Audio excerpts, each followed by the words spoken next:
comme le dirait Barry, il n'y a pas de bonne histoire sans un antagoniste. Alors l'antagoniste c'est quand même qu'on embarque dans 10 minutes et que Barry n'est toujours pas là et je ne sais même pas s'il est à l'aéroport. Sur un vol international, ne pas être là avant l'embarquement à 10 minutes, voilà, c'est intéressant on va dire, hein, c'est un challenge, on a besoin de lui à Barry.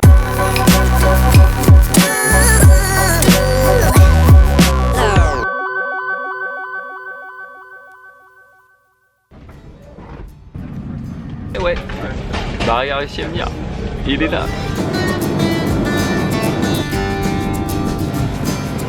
We made it, Barry. We made it. Back again. The news? Wonderful, Good. wonderful. Yeah. Good flight. On sera jamais 100%, on peut pas, mais on est vraiment taqué, ça c'est sûr. Looking forward to working with a whole new group of students. It's my first trip, so I hope it's going to be good and they're going to be happy with the program.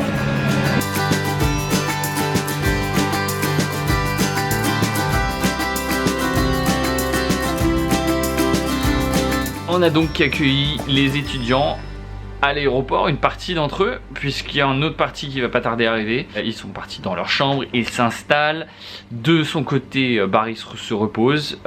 Il est évidemment fatigué, moi aussi c'est mon cas. Pour l'instant on est encore sur le coup de l'adrénaline donc ça va, mais aussi bon, faut le dire, travail d'équipe de fou parce que Léa est sur place et Amandine est arrivée quelques jours à l'avance. Voilà, ça serait tout simplement pas possible. Ce soir, présentation du programme. On sort ensuite dans un bar pour faire le premier repas d'accueil. Et puis demain matin, présentation dès le matin. My life has changed exponentially because of the power of learning how to tell a story. 27 years ago, I was homeless. I lived literally in garbage cans and dumpsters in Chicago. But learning how to tell a story has changed my life. Présentation de programme ce matin, au taquet. L'équipe était en forme, on a fait un travail de fou. Je pense que les étudiants étaient réceptifs. Il faut comprendre que Dublin c'est un contexte différent aussi de Chicago, une ville quand même assez festive avec des pubs, des bars et autres. Et du coup ça complexifie un peu le challenge puisqu'ils sont forcément très motivés pour sortir. Le contribuable français ne paye pas pour qu'ils viennent en vacances ici et l'université non plus. Je pense que là ils ont bien compris le message, ils ont l'air réceptifs, ils ont l'air partants. On a une très belle équipe assemblée à cette occasion pour ce programme. On a notamment Nuno qui a rejoint notre équipe pour la première fois. C'est un coach, il a partagé aussi tous ses tips de développement personnel, de leadership et c'était un gros plus donc entre Barry, Nuno, Amandine, moi-même et évidemment Léa qui elle est notre programme coordinateur.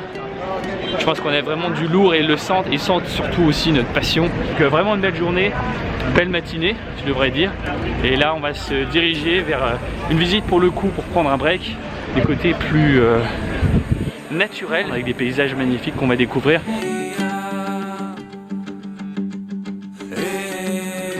On avait passé 10 jours quand même à Dublin l'année dernière, mais on n'avait pas pris le temps de venir ici, c'est magnifique. Voici l'équipe Seagull, L'équipe de les choc. cheveux dans le vent. De choc. Yes, the Seagull family all together here. Voilà!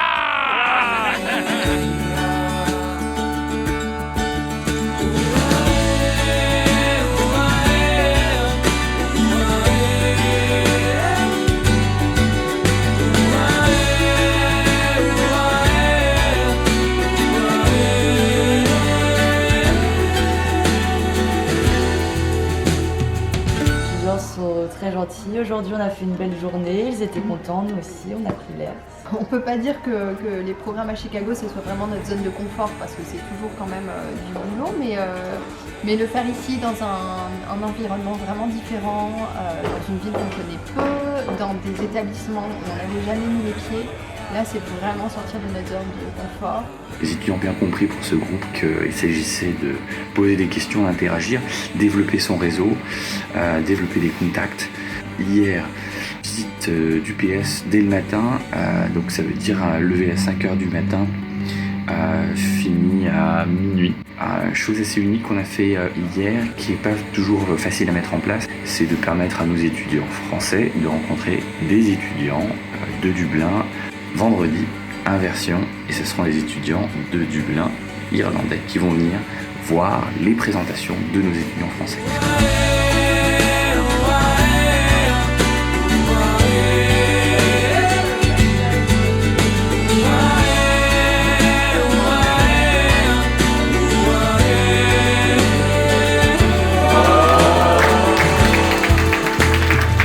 Un groupe très agréable. On avait des appréhensions. On avait entendu des choses, on avait perçu des choses nous-mêmes. C'est pas du tout ce à quoi on s'attendait, au contraire. Un groupe dynamique, engagé, un groupe qui a compris le challenge qu'on était tous ensemble en train de vivre, de tirer le maximum parti de ce séjour. Expérience inoubliable, hein. On savait pas trop dans quoi on s'embarquait. Concernant, vous savez, le frein qu'on a tous par rapport à partir, à vivre quelque chose de nouveau, ça nous permet vraiment d'être ouverts d'esprit. Le fait d'avoir plusieurs retours de personnes qui ont vécu ces choses et qui ont l'expérience, c'est quelque chose vraiment qui nous touche plus plutôt que de l'entendre de quelqu'un qui est plus dans la théorie, quoi. La fameuse can-do attitude qui détermine vraiment la différence entre peut-être Seagull et tous les autres organismes qui font ce genre de choses. On est là pour les pousser, nos attentes sont élevées. Et parce que nos attentes sont élevées vis-à-vis de nous-mêmes, elles le sont vis-à-vis d'eux aussi. On peut se permettre d'attendre plus d'eux. Cette génération-là est peut-être plus ouverte et sensible à ce genre de choses. Il n'y a pas de bullshit. Le bullshit ne fonctionne pas. Ça ne trompe personne. Ce qui marche, c'est la sincérité, l'authenticité, et tout simplement non pas les mots mais les actions. Et la crédibilité qu'on a, elle est par nos actions, et cette crédibilité là, ça nous permet de les pousser davantage, d'avancer avec eux, parce que nous-mêmes on progresse, nous-mêmes on grandit à travers cette expérience et on apprend d'eux. Donc voilà, ça c'est le message de Seagull aussi. Great trip, and we already getting ready to come back in the month. So fantastic trip, mission accomplished. On to Paris. Au revoir. Décollage immédiat.